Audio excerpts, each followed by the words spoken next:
여러분 안녕하십니까? 헬로티비 뉴스입니다. 이번 총선에서 더불어민주당 황희 후보가 보수의 텃밭인 양천갑 선거구에서 3선에 성공했습니다. 도시 전문가로 평가되는 황희 당선인은 양천구를 대한민국 미래의 대표 도시로 성장시키겠다는 각오를 밝혔습니다. 김호 기자의 보도입니다. 양천갑 선거구는 단 2,300여 표로 승부가 갈렸습니다. 출구조사에서 황희 후보가 두 자릿수로 쉽게 이길 것으로 예측됐지만 개표 결과 두 후보의 표차는 단 1.6%포인트에 불과했습니다. 정치 신인의 거센 추격을 받으며 진땀을 뺀 황희 당선인은 박빙의 승리에 거듭 감사의 인사를 전했습니다.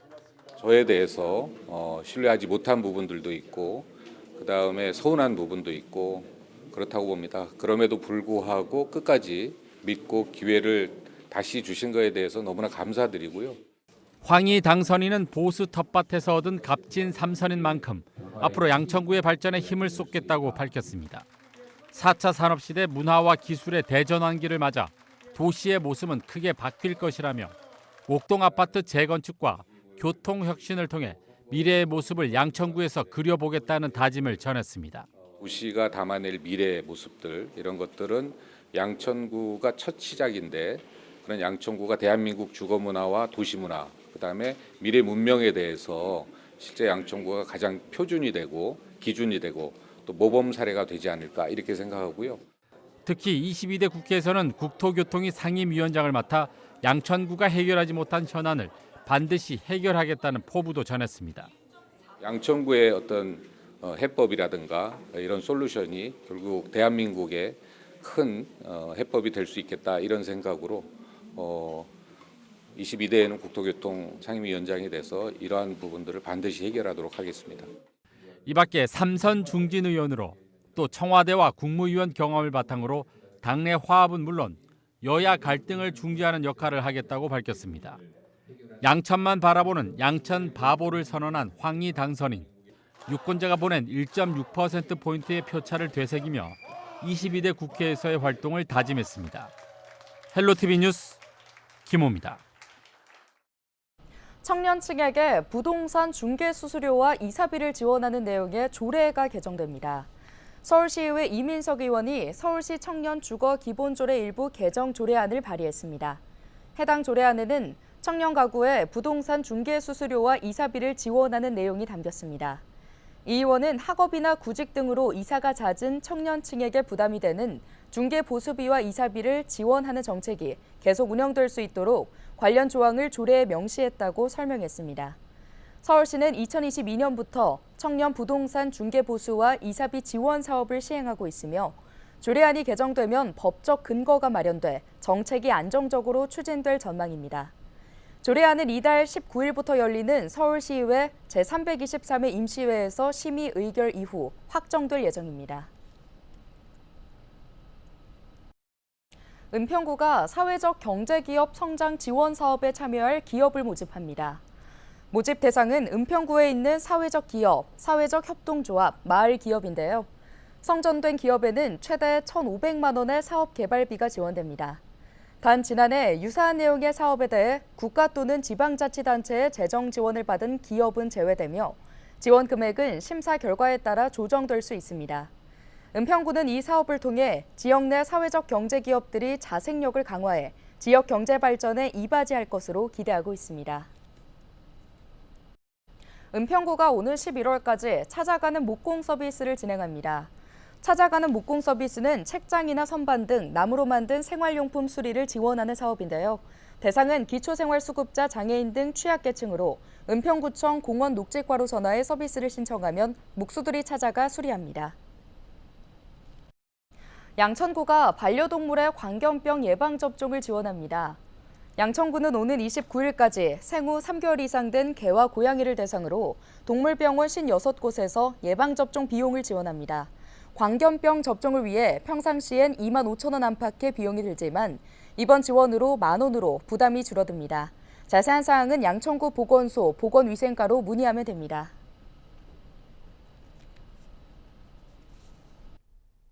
총선이 끝난 뒤 여소야대 구조가 이어지면서 연초 정부가 발표했던 재건축 재개발 규제 완화 정책들이 야당의 반대에 부딪힐 것이라는 전망이 늘고 있습니다. 재건축을 기다려온 지역 주민들의 걱정도 늘고 있습니다. 이관성 기자의 보도입니다. 정부는 지난 1월 안전진단 없이도 재건축 사업을 시작할 수 있도록 하고 30년 이상 재개발 노후도 요건도 3분의 2 이상 충족해서 60%로 낮추겠다고 발표했습니다. 정부가 대대적인 규제 완화를 예고하자 재건축 재개발을 바라온 주민들은 부동산 침체와 건설 경기 악화 상황에서도 기대감을 키웠습니다. 총선 후보자들도 여야 할 것 없이 재건축 재개발 규제 완화 공약을 들고 나와 선거가 끝나면 속도가 붙을 것처럼 표심을 유도했습니다. 하지만 총선이 끝난 뒤 재건축 재개발 규제 완화가 정부가 원하는 대로 이어질지는 아직 알 수 없습니다. 법률 개정을 위해 야당의 협조가 필요한데 22대 국회는 여전히 여소야대 상황이기 때문입니다. 작년 12월에 발표했던 노드 특별법과 또한 대통령께서 발표하신 패스트트랙 이런 부분들이 빨리 신속히 진행되기를 바라는 거죠. 여야를 떠나서 이거는 국민들이 생활의 불편함을 호소하고 있기 때문에 정부는 고금리와 공사비 상승 때문에 주택 공급이 줄어들자 재건축 활성화를 위해 재건축 초과 이익 환수제 폐지와 추가 완화 필요성도 언급한 바 있습니다. 하지만 재초안법을 도입했던 민주당이 여소야대 상황에서 여전히 폐지 법안에 동의하기 어려울 것이라는 게 전반적인 시각입니다. 그럼에도 부동산 전문가들은 주택 공급 확대를 위해 재초안법 개선 등 다각적인 논의가 계속 필요하다고 말합니다. 정부에서는 야당을 좀 설득하고 이 국민들의 협조를 좀 구해서 이 재개발 재건축이 완화될 수 있도록 이 정부에서 노력들을 추가로 해야 되지 않을까. 총선에서 야권이 압승하자 재건축 재개발 규제 완화에 대한 기대감은 빠르게 식고 있습니다. 공사비 인상과 분담금 상승 때문에 재건축 사업을 포기하는 사업장들은 계속 늘고 있습니다. 헬로티비 뉴스 이관서입니다. 서울과 인접한 지자체를 통합하는 이른바 메가시티 서울 공약을 철회하라는 요구가 서울시의회에서 나왔습니다. 박항산 서울시의원은 보도자료를 통해 서울시가 제22대 총선의 수도권 민심을 겸허히 받아들이고 메가서울 추진을 조속히 철회하라고 촉구했습니다. 박항산 의원은 수도권 전체 의석의 84%가 야권의 승리로 끝난 것에 수도권 메가시티에 대한 시민과 도민의 엄중한 평가가 담겼다며 현실적으로 메가서울 추진 동력은 이번 총선을 계기로 완전히 상실했다고 설명했습니다. 박 의원은 또 수십 년의 논의가 필요한 행정구역 개편을 몇 개월 선거용 여론몰이로 만든 것을 반성해야 한다고 덧붙였습니다.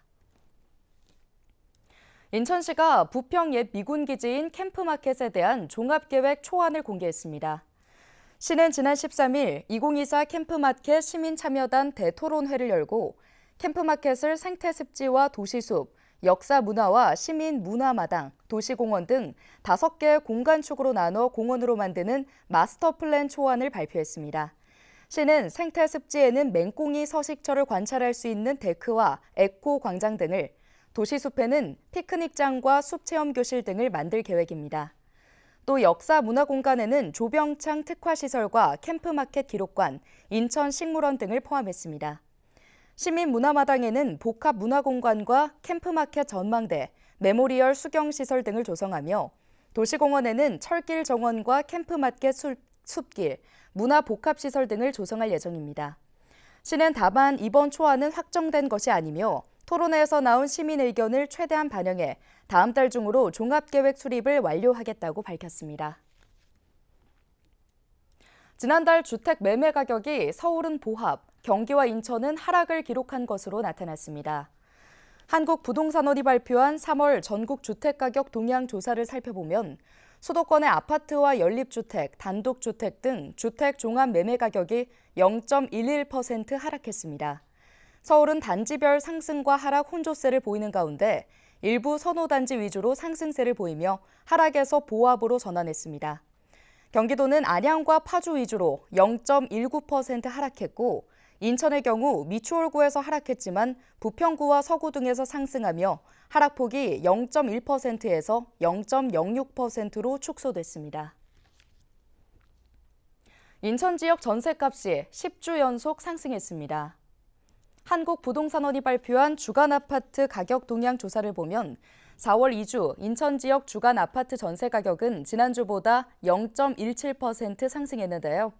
이는 서울 경기보다 2배 이상 높은 수치이며 전국 평균인 0.03%보다 5배 이상 높은 상승률입니다.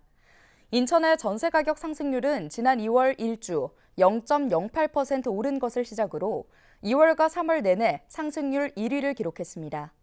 이달 들어서도 첫째 주 0.15%, 둘째 주 0.17%로 꾸준히 전세값이 상승했습니다. 지역별로는 부평구가 1.88%로 가장 높은 상승률을 보였으며 연수구 1.77%, 서구 1.69%, 미추홀구 1.49%, 남동구 1.1% 순이었습니다. 계양구는 0.42% 상승했습니다. 한편 인천 지역 아파트 매매 가격 지수는 지난해 10월 이후 약 6개월 만에 보합에서 0.02% 상승했습니다. 한강 수상버스인 리버버스가 10월부터 운행을 시작합니다. 서울시는 한강 리버버스에 투입될 선박 8대가 건조 작업에 들어갔다며 9월 말 완성될 예정이라고 밝혔습니다. 또 7개 선착장은 이달 중 공사를 시작할 예정이며 연계성을 높이기 위한 버스 노선 신설과 조정도 진행됩니다. 요금은 3,000원으로 출퇴근 시간에는 15분 간격으로 평일 하루 68회 운항할 예정입니다. 인천시가 농어촌 등 의료 취약 지역에서 근무할 신규 공중보건의사 36명을 배치했습니다. 이번에 배치된 신규 공중보건의사는 의과 17명, 치과 10명, 한의과 9명 등입니다. 이들은 의료 취약지의 건강 지킴이로 15일부터 3년간 복무하며 지역의 보건의료를 담당하게 됩니다. 백령병원에는 전문의 2명을 포함해 모두 8명이, 강화와 옹진군에는 각각 11명과 17명이 배치됐습니다. 이번 배치로 인천에서 복무 중인 공중보건의사는 모두 77명으로 늘어나게 됐습니다. 지난해 대비 4명 부족한 상황이며 시는 인력 조정과 순회 진료를 통해 보건의사 부족으로 인한 공백을 메울 예정입니다. 경기도와 경기관광공사가 대만 관광객 유치 확대를 위해 현지 주요 여행사 대상 팸투어 등 적극적인 해외 홍보 마케팅 활동을 진행했습니다.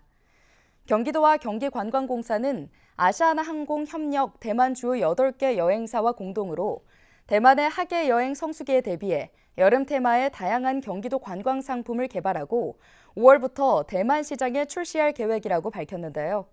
이를 위해 공사는 타이베이에 있는 경기관광 홍보사무소를 통해 3월부터 아시아나 타이베이 지점 및 8개 주요 여행사와 긴밀한 협의를 진행해 왔습니다. 경기도와 경기도시공사는 지난 14일까지 주요 여행사 7개사와 매체 6개사를 초청해 경기도의 신규 관광 자원에 대한 팸투어를 진행했습니다.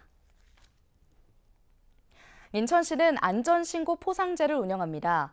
안전신고 포상제는 행정안전부에서 운영하는 안전신문고 앱이나 포털 등을 통해 안전신고를 한 시민을 대상으로 포상을 하는 제도인데요.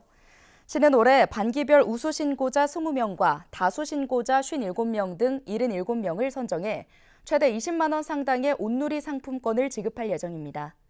신고 분야는 계절별 집중신고와 도로시설물 파손 고장, 건설 공사장 위험과 대기 수질 오염, 소방안전과 기타 안전, 환경요인 등입니다.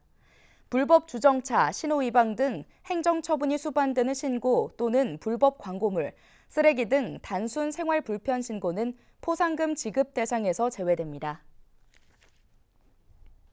경기도 청년 지원 사업단이 출범했습니다. 사업단은 오늘 11월까지 도내 청년들의 지역활동 지원과 청년 활동과 양성을 위해 청년 공동체 25개 팀을 운영하는데요. 경기도 청년 공동체 사업은 다양한 활동 지원을 통해 청년들의 사회 진출에 필요한 역량 강화 기회를 제공하며 청년 활동가를 양성하는 사업입니다.